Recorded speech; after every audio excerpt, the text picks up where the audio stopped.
In the early days of YouTube, the rules were still being written, and there was no formal sense of what a creator could or couldn't get away with. Shane Dawson, more than anyone else, knew exactly how to operate in that space. He built a massive audience with characters and sketches that thrived on provocation. The jokes were loaded with racial stereotypes, he used blackface and sexually suggestive jokes involving children. Despite that not surviving today, back then it worked. By 2010, he was pulling in more than 500 million views annually, which kept YouTube silent as long as he continued to attract attention. And after half a decade on the platform, Shane already had 2 books under his name, a podcast, and a devoted fanbase that kept his channel at the top of the platform. But the style of content that made him famous was already starting to age badly. While his thumbnails and exaggerated titles still attracted clicks, the characters and humor were facing growing criticism, foreshadowing his timely exit from YouTube. But as the platform wasn't punishing him yet, Shane would keep moving forward. By 2017, the culture around YouTube had shifted. Creators like D'Angelo Wallace were rising, armed with timelines, screenshots, and a new form of accountability content. Shane recognized that the edgy, sketch-based persona that he'd built wasn't sustainable, so he pivoted. The wigs and characters were retired. In their place came conspiracy videos, vlog-style content, and eventually the YouTube docu-series The Secret World of Jeffree Star. With high production value, a serialized narrative, and tone that suggested journalistic ambition, Shane was trying to completely rebrand himself into a storyteller, and the audience bought it all.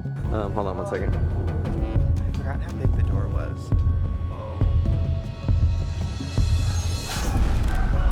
With millions of views pouring in, the series was treated less like YouTube content and more like an event. He followed it with documentaries on Jake Paul and Tanamon Go, often focusing on creators embroiled in controversy. But the praise began to wane when viewers noticed the same pattern repeating. Shane would sit down with the creators in the middle of a public scandal and give them space to reframe their stories. There were no follow-up questions and no direct challenges. Just a soft-focused lens on influencers trying to rewrite their narratives. Insider stated, Shane Dawson and Jeffree Star have yet to prove that their 9-part documentary is anything more than just an advertisement. The subjects Shane chose weren't random, they were always tied to controversy, and that controversy is what drove the clicks. The visual identity of his documentaries became formulaic, dramatic zoom-ins, haunted background music, and a focus on emotional reactions rather than hard facts. It worked for a while, but the formula grew stale by the time he tackled Jake Paul. Even long-time viewers began to notice the lack of narrative tension. Everything was cleaned up too quickly, with little to no reflection. So it's like, I've been doing that shit my whole life. So like, for people trying to say like, I'm just doing it to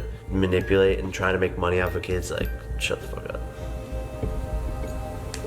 By 2020, old clips were unearthed, and content that once lived in the background was now front and center, and the controversy had begun. One clip in particular, where Shane appeared to make a sexual gesture towards a poster of Willow Smith, who was 11 at the time, sparked the most outrage. Jaden and Jada Pinkett Smith responded publicly. To Shane Dawson, I'm done with the excuses, calling out Shane's behavior in no uncertain terms. Even NBC and other outlets compiled lists that laid out Shane's history in full. Shane Dawson addresses racist skits and paedophilia jokes, showing that many of the most problematic moments came after previous apologies. Shane apologized for his videos, but said that those apologies were just an excuse. He released a video titled Taking Accountability, which ran over 20 minutes and attempted to address his past, but the response was mixed. The video lacked specificity, and critics noted that Shane avoided naming the worst incidents outright. Wanting to own up to everything I've done on the internet that has hurt people, that has added to a problem, that has not been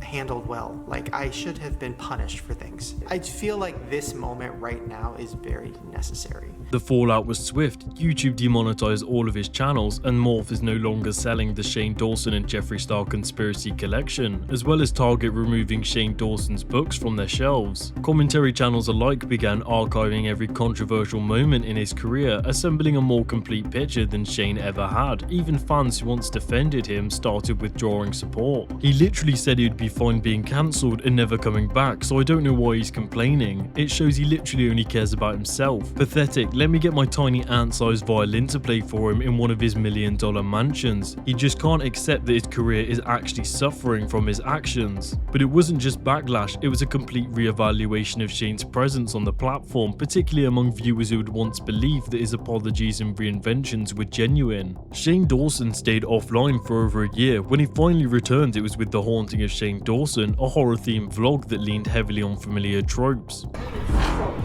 So, wait, is that where we're supposed to go? No, I would not go down there. That looks like something you brand people with. It literally just says SOS not ready.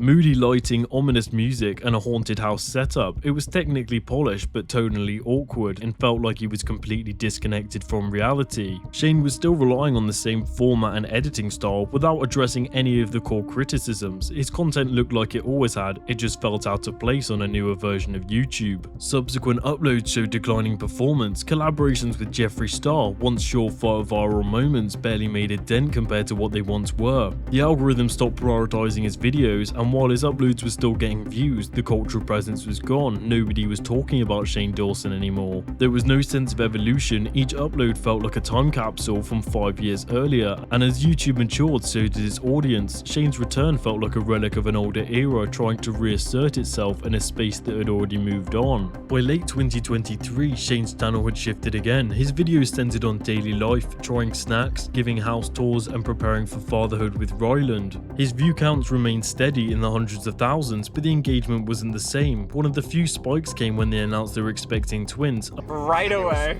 Right away. And I said, what does that mean? Because I didn't know what I was like looking. I knew what I was looking at, but I was like, I don't want to misread this. And I'm like, what does that mean? The assistant next to him just went, there's two. And I was like, A moment that crossed the million view threshold, but even then, the birth announcement of YouTube star Shane Dawson turned into a trending controversy. Despite this, commentary channels didn't break it down, the discourse didn't move, and it seemed like it was over. There wasn't a dramatic conclusion. Shane wasn't deplatformed, he didn't announce retirement, he just simply became less important. And sometimes, no matter how much you try to pivot, you can't rewrite your place in internet history. If you enjoyed the video, please drop a like and hit subscribe, because there's many more videos to come.